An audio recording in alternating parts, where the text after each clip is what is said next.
안녕하십니까. 바른미래당 수석대변인 김삼화 의원입니다. 더불어민주당과 자유한국당, 기득권 양당, 국회 파행도, 사법농단도 같이 한다.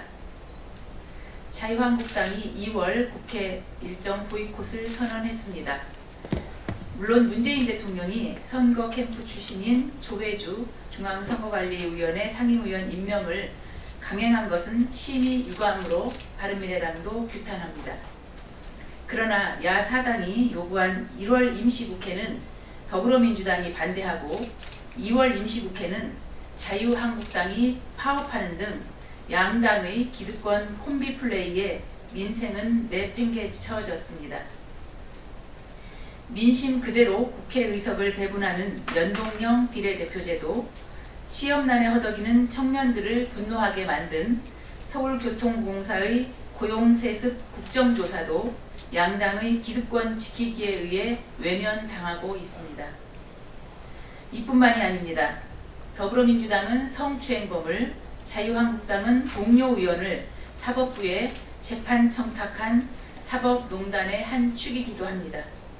양승태 전 대법원장이 사법행정권 남용 등 사법농단 혐의로 구속됐습니다.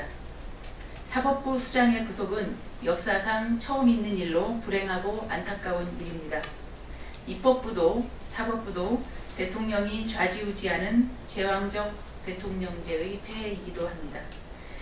이런 상황에서 기득권 양당이 사법부에 재판 청탁을 했다는 사실은 사법부에 대한 국민의 신뢰가 무너진 큰 책임이 기득권 양당에게도 있음을 여실히 보여주었습니다. 국회 파행도, 사법농단도 더불어민주당과 자유한국당, 기득권 거대 양당이 판박이처럼 같이 하고 있습니다. 두 당이 민생을 버리고 기득권을 유지하려는 적대적 공생관계임을 보여줍니다. 시스템을 바꾸지 않는 한 적폐청산은 적폐교대에 불과하다는 사실을 문재인 정부가 증명하고 있습니다. 지금의 선거제도 하에서는 잘못을 저질러도 거대 양당의 기득권은 유지될 것입니다. 그러니 두 당은 민심을 두려워할 필요가 없습니다.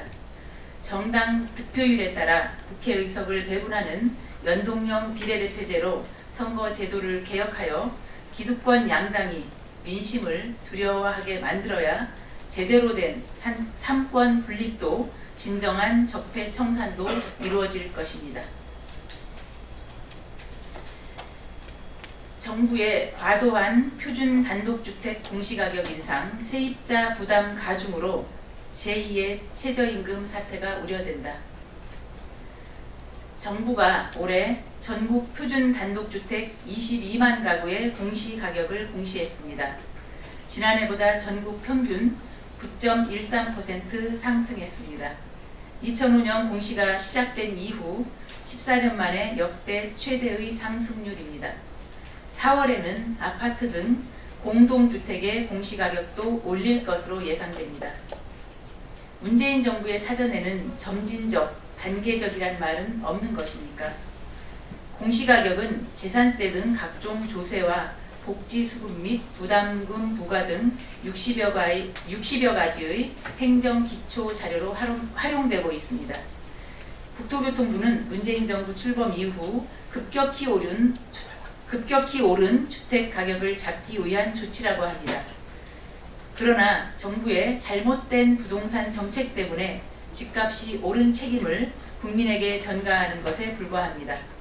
주택 공시가격이 올라가면 집주인의 세금이 올라가고 그 부담이 전월세에 이전되어 세입자들에게 돌아갈 수밖에 없습니다.